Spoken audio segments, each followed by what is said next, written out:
शंकर पर जल चढ़ाने का जो भाव वर्णित किया जाता है कि हम शंकर को मंदिर में जाकर जल चढ़ाते हैं तो खड़े खड़े चढ़ाएं कि बैठ कर चढ़ाएं। बहुत ध्यान देना साहब।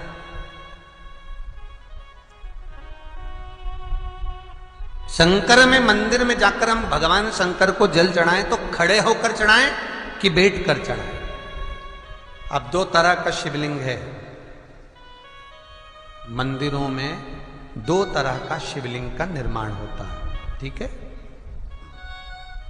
एक विष्णु शिवलिंग, एक शक्ति पार्वती शिवलिंग।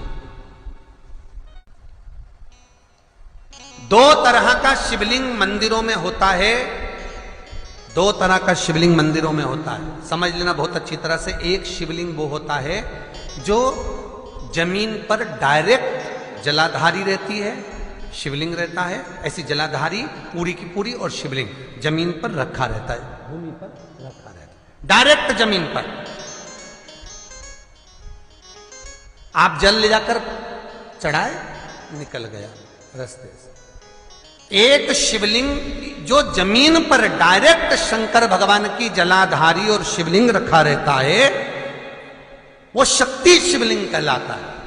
पार्वती का हस्त कमल उस शिवलिंग के सम्मुख में, और दूसरा शिवलिंग एक डमरू जैसा होता है। अब वो हम उसको कैसे वर्णन, डमरू शिवलिंग होता है, ऐसा उसका स्टैंड होता है, ऐसा स्टैंड होता है, नीचे शिवलिंग रखने की जगह होती, फिर ऐसा होता है, फिर उसके ऊपर इस तरह शिवलिंग रखा होता है। देख, दर्शन करें आप लोगों ने।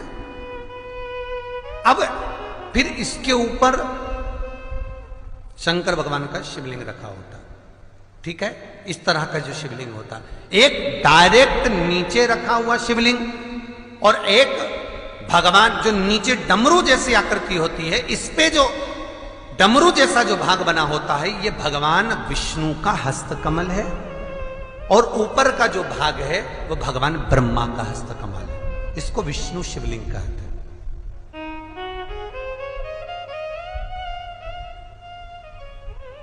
इसको हरीश्वर महादेव भी कहा जाता है। कौन सा महादेव कहते हैं? हरि सर्वेश्वर महादेव। हरीश्वर महादेव भी कहते हैं, हरि सर्वेश्वर भी कहते हैं। तो डमरू जैसा जो शिवलिंग का निर्माण हुआ है मंदिर में, अगर शिवलिंग ऊंचा है, शिवलिंग थोड़ी सी हाइट पर है, ऊंचाई पर है, और डमरू जैसा भाग फिर उसके ऊपर जलाधारी के बाद शिवलिंग निर्माण किया गया है, तो वो विष्णु शिवलिंग कहलाएगा, वो हरीश्वर शिवलिंग कहलाएगा, वो हरि वंश शिवलिंग कहलाएगा, हरीश्वर कहलाएगा। और जो डायरेक्ट सीधे जो रखा हुआ है, 12 ज्योतिर्लिंग के अगर आप दर्शन करेंगे तो कहीं पर भी आपको विष्णु शिवलिंग नहीं मिलेगा, केवल एक नागेश्वर को छोड़कर जम के बोलिए, केवल एक नागेश्वर, नागेश्वर को छोड़कर बाकी के जितने 12 ज्योतिर्लिंग में शिवलिंग के दर्शन करोगे सब शक्ति शिवलिंग मिलेंगे, सब जमीन पर। आप जितने भी देखेंगे, काशी का देखेंगे, महाकालेश्वर देखेंगे, तो डायरेक्ट जमीन पर जलाधारी बनी है महाकाल बाबा की, डायरेक्ट जमीन पर बनी है, कोई ऊंचाई नहीं है, डायरेक्ट जमीन पर, फिर शिवलिंग है। ओमकारेश्वर देख लीजिए, ममलेश्वर देख लीजिए, आप चाहें तो विश्वनाथ देख लीजिए, डायरेक्ट जमीन पर। सोमनाथ देख लीजिए, डायरेक्ट जमीन पर। केदारेश्वर देख लीजिए, डायरेक्ट जमीन पर। भीमाशंकर, वैद्यनाथ, डायरेक्ट। आप वैद्यनाथ जी के लाइव प्रसारण कभी चालू कर देखना, डायरेक्ट जमीन पर, डायरेक्ट। तो जितने भी शिवलिंग हैं सारे के सारे शक्ति शिवलिंग हैं। जो डमरू के भाग पर रखा हुआ है वो हरीश्वर शिवलिंग, विष्णु के हस्तकमल पर जो रखा है, तो शास्त्र कहता है आप शक्ति शिवलिंग का जब जब अभिषेक करें, बहुत ध्यान रखना अपनी जिंदगी में इस प्रसंग को श्रावण के महीने में बहुत ध्यान रखना। आपके आसपास में भी मंदिर हो तो उस पर ध्यान रखना। जो शक्ति शिवलिंग हो उस पर जब भी जल चढ़ाना तो बैठकर चढ़ाना, बैठकर चढ़ाना। शक्ति शिवलिंग पर जब भी जल चढ़े, भले शिवलिंग कितना भी ऊंचा हो, कितना भी ऊंचा हो, तो संघी से चढ़ा दो, पर जल बैठ कर चढ़ाइए। भले शिवलिंग ऊपर है, पूरा तरह से हाथ नहीं पहुंचा, जैसे सोमनाथ जी में अब शिवलिंग कितना बड़ा है, महाकालेश्वर का शिवलिंग कितना बड़ा, तो उसको तो बैठकर स्नान नहीं करा सकते। भले शिवलिंग कितना भी ऊंचा हो, पर अगर भूमि टच है, शिवलिंग अगर भूमि टच है, शक्ति शिवलिंग है, तो भले आधा शिवलिंग नहाए, आधे पर पानी जाए, पर बैठकर ही स्नान कराया जाता है। और महाराज यदि हरीश्वर शिवलिंग है, अर्थात भगवान विष्णु के हस्त कमल पर, ब्रह्मा के हस्त कमल पर यदि शिवलिंग है, तो वो शिवलिंग का जब भी स्नान कराएंगे, अभिषेक कराएंगे, पूजन कराएंगे, तो खड़े होकर ही करना है। और खड़े होने का भी तरीका होता है, दोनों चरण बराबर में रखकर कभी भी शंकर भगवान के शिवलिंग का स्नान नहीं कराया जाता। दोनों चरण बराबर रखकर, अगर हरीश्वर शिवलिंग है, किसी मंदिर में शंकर को जल चढ़ाने के लिए आप गए हो और शंकर को जल चढ़ा रहे हो, तो हरीश्वर अगर शिवलिंग है तो दोनों पांव बराबर रखकर नहीं, एक सीधा चरण थोड़ा सा आगे रखिए और उल्टा चरण थोड़ा सा पीछे रखकर भगवान शंकर का जलाभिषेक करने पर लक्ष्मी जैसे अपने चरण रहते हैं, भगवान शंकर उसी तरह से लक्ष्मी को दौड़ाते हुए अपने घर में प्रवेश करा। लक्ष्मी भागती हुई, अगर जो पुष्टि मार्ग से जुड़े होंगे, जो भगवान ठाकुर जी की सेवा करते हैं, पुष्टि मार्ग से जुड़े हों, श्रीमद वल्लभाचार्य जी से, वल्लभ कुल बालकों से जिनका ब्रह्म संबंध हुआ है, ऐसे अगर जीव हैं, वैष्णव जीव हैं, तो वो दर्शन करते होंगे ठाकुर जी, यमुना जी और महाप्रभु जी का। तो कैसा दर्शन करेंगे? श्रीनाथ जी का दर्शन करेंगे तो दोनों पांव श्री जी बाबा के, मेरे ठाकुर जी के बराबर पर है, नाथ द्वारा वाले श्री जी बाबा के, गोवर्धन नाथ जी के दोनों पांव चरण बराबर। श्रीमद वल्लभाचार्य जी का दर्शन करेंगे तो दोनों चरण बराबर के फोटो में मिलेंगे। पर यमुना जी का अगर आप दर्शन करेंगे, पटरानी यमुना जी का जब दर्शन करेंगे, तो यमुना जी का चित्र का दर्शन करेंगे, तो यमुना हमेशा एक पांव यमुना जी का आगे मिलता है। क्यों?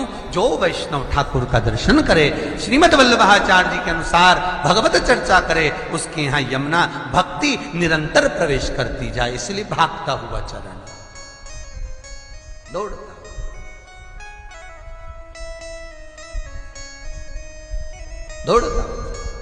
तो शंकर भगवान का अगर हरीश्वर शिवलिंग है, कहीं शिवलिंग डमरू आकृति पर, अगर ऊंचाई पर है, हरीश्वर है,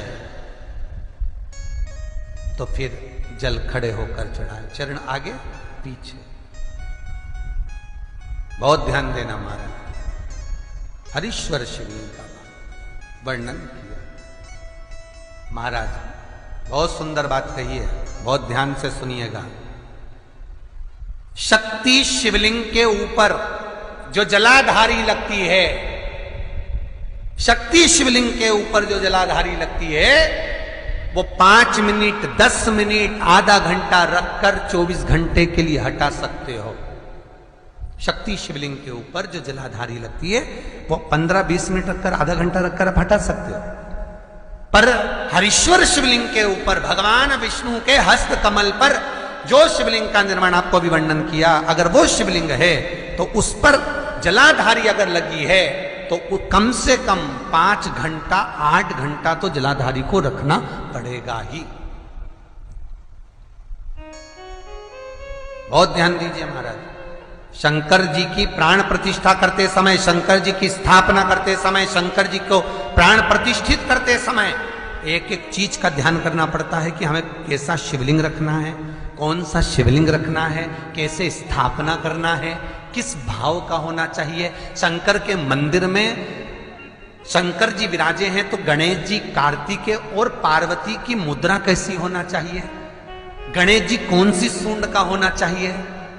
जब शंकर के मंदिर में हम आराधना कर रहे हैं तो गणेश जी की सूंड किस ओर होना चाहिए, पार्वती की मुद्रा कौन सी होना चाहिए, षडानंद कार्तिकेय की दृष्टि कहां होना चाहिए, ये शंकर जी की प्राण प्रतिष्ठा में देखा जाता है।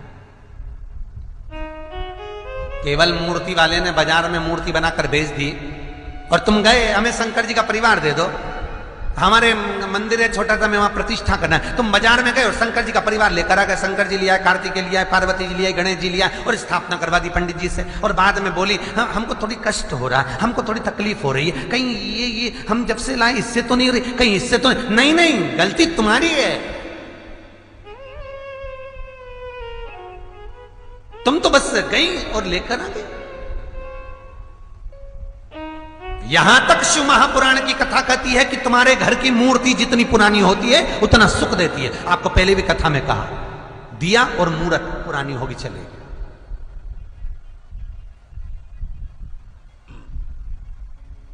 पुरानी